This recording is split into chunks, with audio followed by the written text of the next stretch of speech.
حضور نبی کائنات آقائے دو جہاں صلی اللہ تعالی علیہ وآلہ وسلم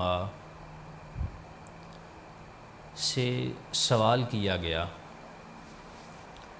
حضرت ابو ہریرہ رضی اللہ تعالی عنہ اس بات کو بیان فرماتے ہیں کہ حضور نبی کائنات آقائے دو جہاں علیہ السلام کی بارگاہ اقدس میں ایک شخص حاضر ہوا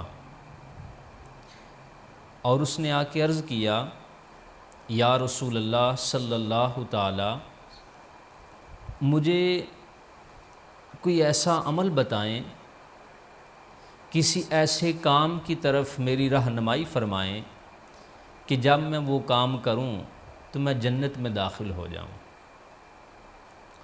سامعین محترم، حدیث پاک کے اتنے حصے سے ہمیں کیا رہنمائی ملتی ہے کہ آنے والا شخص بارگاہ رسالت میں حاضر ہوا اور آ کے سوال یہ ہے کہ حضور ایسا کام بتائیں جس سے میں جنتی بن جاؤں۔ آج ہم بھی اپنے اسلاف کے پاس، اپنے بزرگوں کے پاس، اپنے پیروں کے پاس، اپنے علماء کے پاس جاتے ہیں، لیکن ہمارے سوال کیسے ہیں اور بارگاہ رسالت میں آنے والے اس سائل کا سوال کتنا عظیم سوال ہے۔ ہمارے سوال یہ ہوتے ہیں کہ ہم جناب والا امیر ہو جائیں، کاروبار اچھا ہو جائے، فلاں نے میرے اوپر جادو کر دیا، یہ ہو گیا وہ ہو گیا۔ ہمارے سوالات اس قسم کے ہیں۔ آنے والے شخص کا سوال یہ ہے کہ دلانی علی عمل اذا عملتہ دخلت جنہ، کہ اللہ کے رسول مجھے ایسے عمل کی طرف، میری ایسے کام کی طرف رہنمائی فرمائیں کہ جس کے کرنے سے میں جنتی ہو جاؤں۔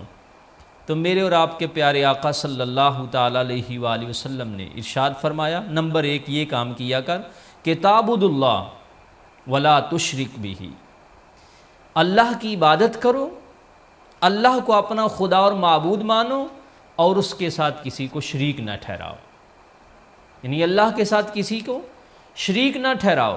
ایک کام یہ کرو۔ نمبر 2 وَتُقِيمُ الصَّلَاةَ الْمَكْتُوبَةَ، فرض نمازیں ادا کرو۔ نمبر 3 وَتُعَدِّيَ الزَّكَاةَ، فرمایا زکوٰۃ ادا کرو، فرض زکوٰۃ ادا کرو۔ اس کے بعد فرمایا رمضان کے روزے رکھو۔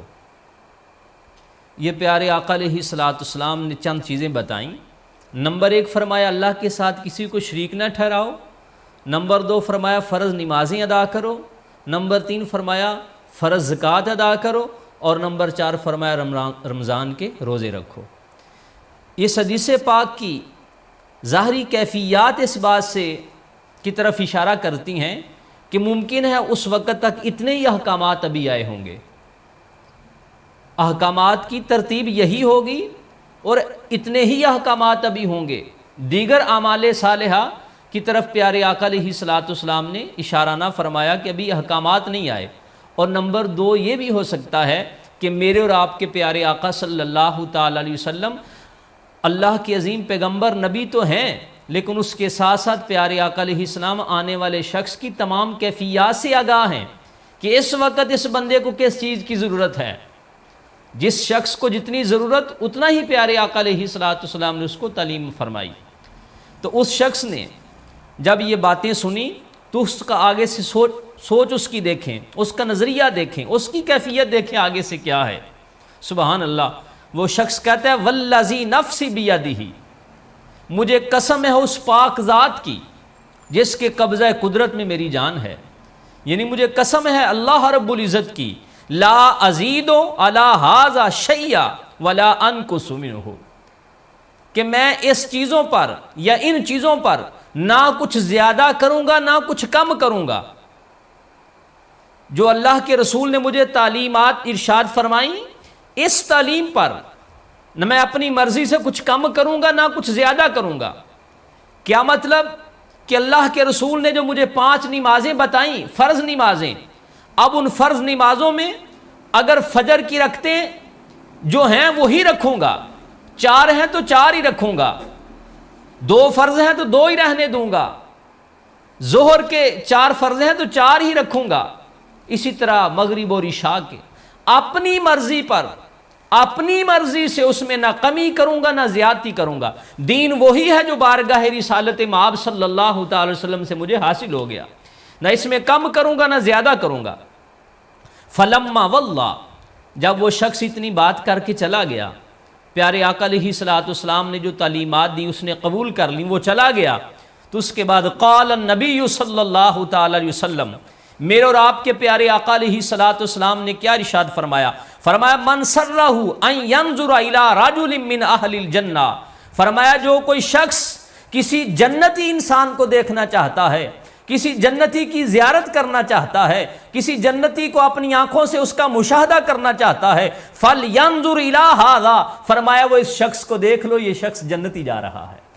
سبحان اللہ، سبحان اللہ، یہ پیارے آقا علیہ السلام کی نگاہ نبوت ہے کہ آپ نے اس کی آنے والی زندگی کا بھی جائزہ لے لیا کہ جو میرے سے وعدہ کر کے گیا ہے اس کو پورا کرے گا، اس کے اوپر وہ بالکل عمل کرے گا۔ اسی بنیاد پہ تو پیارے آقا علیہ الصلوۃ والسلام نے فرمایا یہ جنتی شخص ہے۔